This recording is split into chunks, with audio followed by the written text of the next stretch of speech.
Canavar məhəbbəti olan bir buğa. Buğa tək sevir. Bir dənə sevir. İkinci sevgiyə buğada yeri yoxdur. Buğa bürcündə olan insanı gözlərin içinə bir dənə baxır. O gözlərin içində nə qədər böyük məhəbbət olur olsun, böyük içində var.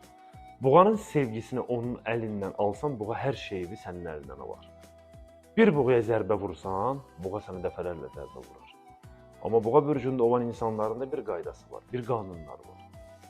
Bir buğa sən addım atırsa, sən də ona addım atmalısan. Buğa bürcü həyatda duyğusallıqdan çox humanist insandır.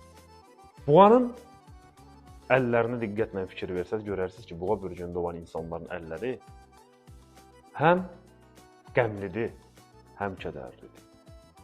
Həm sevinclidir, həm dərdlidir. Buğa bir şeyi istəyirsə, heç kimin köməyinə yox, öz köməyinlə belə tutur, alır. Amma buğa bürcündə olan insanlar o qədər xəyanət görürlər ki, hər zaman da yaralı olurlar. Nə etməyə lazımdır? Buğanı sevmək, qədrini bilmək lazımdır. Bu sizə bəs.